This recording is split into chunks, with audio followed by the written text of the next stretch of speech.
নমস্কাৰ, কি খবৰ সকলোৰে? সকলো নিশ্চয় ভালেই আছে আৰু ময়ো ভালেই আছোঁ।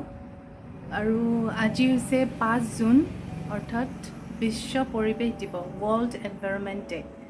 তো আজিৰ দিনটোত প্ৰতি বছৰে 5 জুন তাৰিখে ৱৰ্ল্ড এনভাইৰনমেণ্ট ডে হিচাপে পালন কৰি অহা হয়, যাতে আমি সকলোৱে গছ আমি যাতে ইনস্পায়াৰ হওঁ সকলো। গতিকে আমি প্ৰত্যেকেই আজিৰ দিনটোত আমি এটাই প্रण ল'ব লাগে, যাতে আমি গছ যিমান পাৰোঁ সিমান গছ ৰুওঁ আৰু গছ যাতে নাকাটো। গতিকে এইখিনিয়ে। আৰু গছৰ পৰা আমাৰ লাইফ লাইন যিটো আমি উশাহত যিটো লওঁ অক্সিজেন, তো গছে আমাক অক্সিজেন যোগান ধৰে।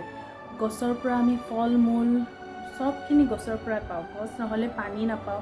গতিকে গছ নাথাকিলে আমিও নাথাকিম, গছ থাকিলেহে আমি থাকিম। গতিকে এইটো কথা মনত ৰাখি বলক আমি সকলোৱে প্ৰতিজ্ঞাবদ্ধ হওঁ আজিৰ দিনটোত, যে আমি যিমান পাৰোঁ সিমান গছ ৰুম আৰু গছ আমি পৰাপক্ষত নকটাকৈ থাকিম।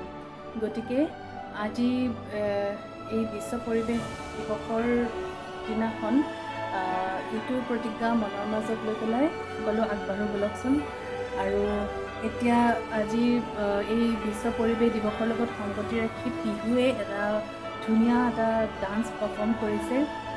বলক আপোনালোক সকলোৱে ডান্সটো চাব আৰু চাই পেলাই যদি ভাল পায় তেতিয়াহ'লে লাইক কৰিব, শ্বেয়াৰ কৰিব আৰু কমেণ্ট কৰিব। আৰু যদিহে ফাৰ্ষ্ট টাইমৰ কাৰণে মোৰ ভিডিঅ' চাই আছে, মোৰ চেনেলত আহিছে, তেতিয়াহ'লে প্লিজ মোৰ চেনেলটো ছাবস্ক্ৰাইব কৰি ল'ব। Thank U.